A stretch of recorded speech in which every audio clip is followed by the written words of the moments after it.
Now, I know the words error handling might not sound too exciting at first, but in Rust, it's actually fun, because Rust doesn't throw exceptions the way many other languages do.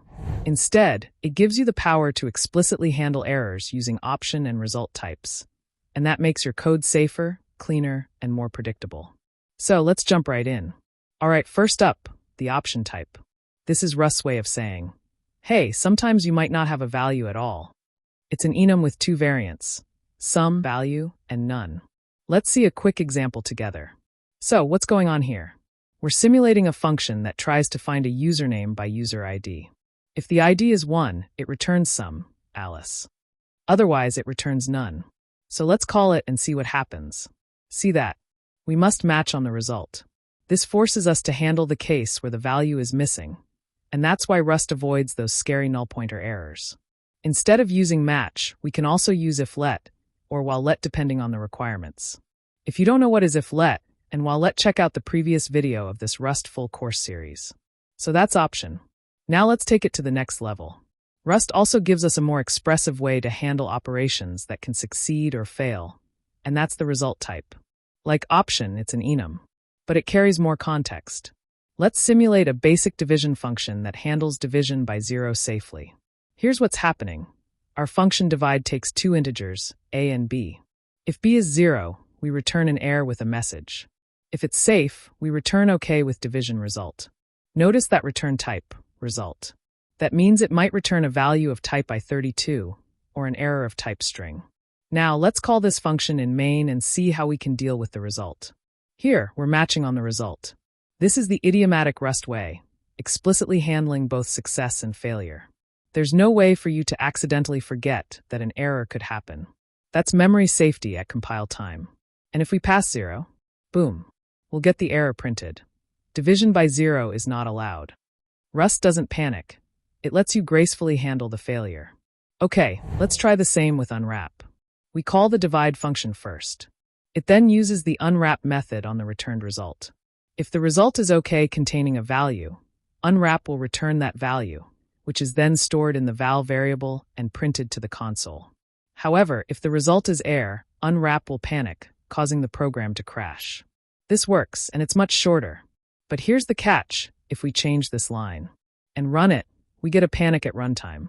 Unwrap assumes there will be an OK. So if you're using it in production code, you better be 100% sure the function won't fail. Otherwise, use it for quick and dirty testing only. So use Unwrap only when you're absolutely sure there will never be an error. But wait, there's a better alternative. Unwrap or, which lets you provide a default value if it's none. Here we are calling Unwrap or on option with value 42, which returns the contained value 42 because the option is sum. This value is assigned to score and printed. Next, we do the same but on option with value none, which returns the provided fallback value 100 because the option is none. This fallback value is assigned to fallback and printed, showcasing how Unwrap or provides a default value when an option is none, preventing potential panics. And if your fallback is expensive or computed at runtime, use Unwrap or else. Here we are calling Unwrap or else on score with value none. Because the score is none, the closure expensive default is executed. Assume that this function is doing some heavy computing task, and then returns the integer 99. This return value is then assigned to the value variable and printed to the console. Unwrap or else is useful when the fallback value is computationally expensive to generate, as it only executes the provided closure when the option is none, thus avoiding unnecessary computation when the option contains a sum value. Now, expect is kind of like Unwrap, but with an attitude. You get to provide your own error message. If we run this, it still panics, but now the panic message is your message, not the default one from Rust. This is great for debugging. Now let's build something more modular using the question mark operator. Suppose we have two functions that can fail. Here we chain them together with question mark operator. Notice how both functions propagate errors using question mark. Notice the question mark after red number.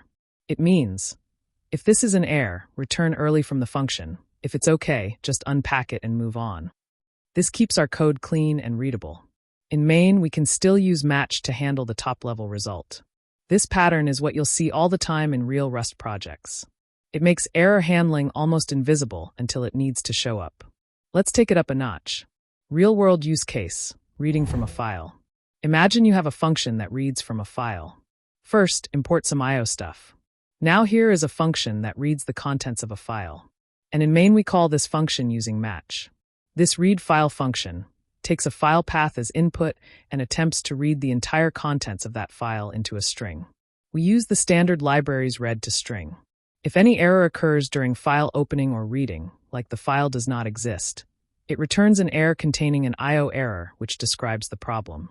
Here, the question mark operator says, if this line returns an error, return it immediately from this function. If it's okay, just unpack it and move on. The question mark operator elegantly handles potential errors by propagating them up the call stack. This keeps our code clean and readable. Try this with and without the file. You'll see how Rust forces you to think about every potential failure. And that's a good thing. No panic. No mystery crashes. We handle the error. Now let's use the question mark operator with option. This getUsername function takes a hash map of string slices, attempts to retrieve the values associated with first name and last name, and if both exist, returns an option containing a newly created string by concatenating these values with a space in between. Otherwise, it returns none. In main, we can call this function like this. If we run this, it will print the username, John Doe, as we have both first name and last name present in the map.